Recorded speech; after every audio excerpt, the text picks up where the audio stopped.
Right, members. It's 2:31. We have attained the quorum. I now call the meeting to order. Item number 1, confirmation of minutes of meeting. Minutes of the 28th meeting held on June the 23rd. The minutes have been made available to members. We have received no comments on the minutes. Can I take the minutes as read? All right. Item 2, matters arising. Report on meeting with the CS. There is nothing in particular to bring members up to date on. Item 3, business arising from previous council meetings. Legal Service Division report on bills referred to the House in accordance with Rule 54.4. 1. United Nations Anti-Terrorism Measures Amendment Bill 2017. Legal Advisor, paper LS 85, please. Madam Chair, thank you. This bill seeks to impose some new controls over terrorists, like the prohibition dealing with property relating to terrorists, and also training. The bill makes this an offense, and this would also have extraterritorial power. This is in fact to implement the decision of the Security Council of the UN in September 2014, and also FATF requirements. The panel on security was briefed on January the 3rd, and members were generally supportive, although they expressed some concerns. All right, Bills Committee. Mr. Wichiwai proposes a Bills Committee. Any member wishing to join? There will be further circulation of invitations. 2. Employment Amendment number 2, Bill 2017. Legal Advisor, paper LS 84, please. Madam Chair, this is to amend the principal ordinance and also the other piece of ordinance. This is to impose the maximum penalty for the abuse of the power, and the Commissioner for Labour can also withdraw the license, and this will go into effect on the day to be gazetted. On the 21st of February 2017, the Manpower Panel was consulted. Members generally supported the bill, although they expressed some concerns. I wonder whether members would like to set up a Bills Committee.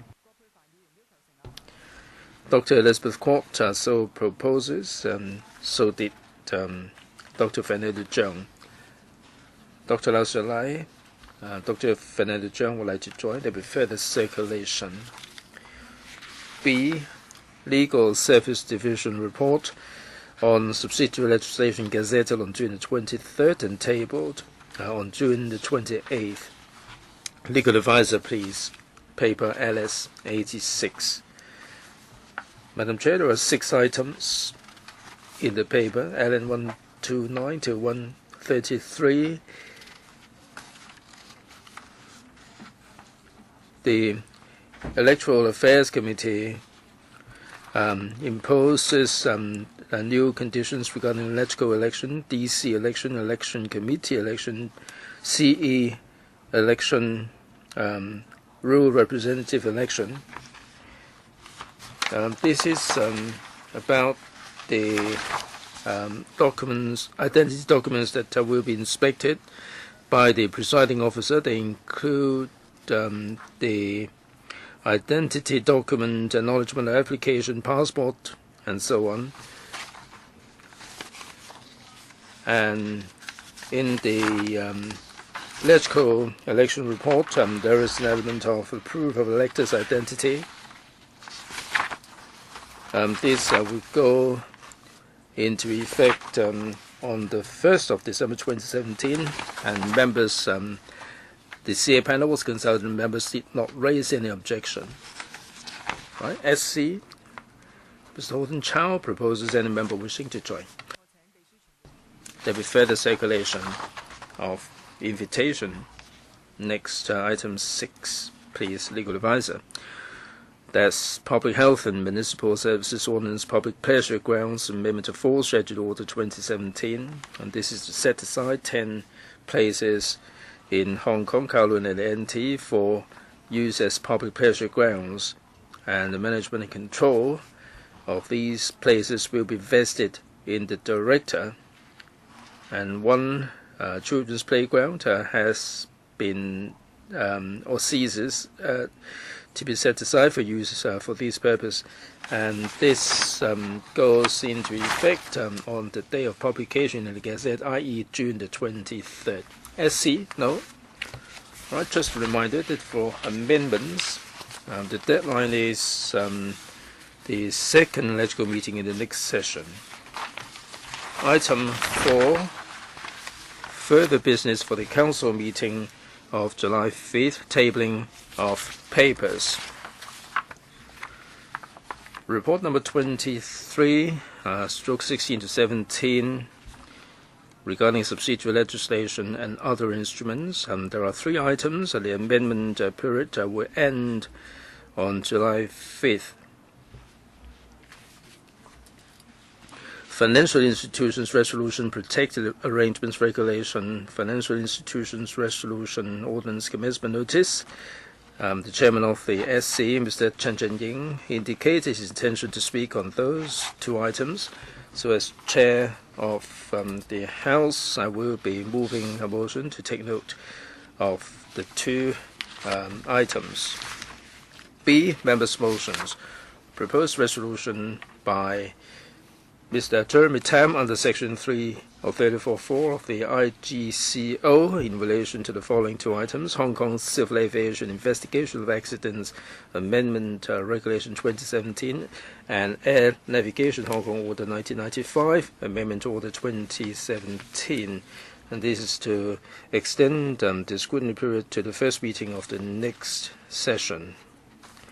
Number 5, business for council meeting of July 12. A, questions. We have 22 questions, 6 oral and 16 written. B, bill first and second reading. We have no notice for this item. C, bills, resumption of debate on second reading, committee stage, and third reading. 1, apology bill. 2, stamp duty amendment bill 2017. On the 23rd of June at the House Committee, members raised no objection to the resumption of second reading debate for those 2 items. D, government motions. Proposed resolution to be moved by the SEN under Section 54 of the Energy Efficiency Labelling of Products Ordinance, Cap 598. 2, proposed resolution to be moved by SHA under Section 9A of the Criminal Procedure Ordinance, Cap 221. 3, proposed resolution to be moved by the SHA under Section 7A of the Legal Aid Ordinance, Cap 91. The wording of the proposed motion or resolution has been issued earlier on. I'd like to invite the legal advisor to brief us on this, please. Madam Chair, this is to seek the LegCo's endorsement to raise the financial eligibility limits of legal aid applicants by 4%. That's from 290,000 to 300,000 for all LAS, and for SLAS from not exceeding 1.45 million to 1.5 million. This is to reflect the CPIC between 2014 and 2016. This will come into operation on the date of publication in the Gazette. Subcommittee? Mr. Leung Kuo-hong, are you proposing a subcommittee? I do have a reason. No, you don't have to state your reason. Any member wishing to join. If I don't state the reason, nobody would be joining. I can't have the meeting with one member. All right? you only need to indicate your intention to propose a subcommittee. Right, any member wishing to join? There will be further circulation of invitation by the clerk.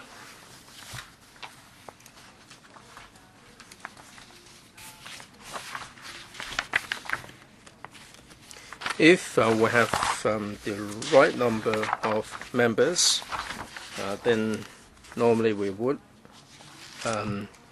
request that the resolution be withdrawn so that the subcommittee will have sufficient time to scrutinize the item. Members' motions, we will deal with two items that stand over from the previous meetings that don't have any legally binding effect. Reports of BC and subcommittees. There are two.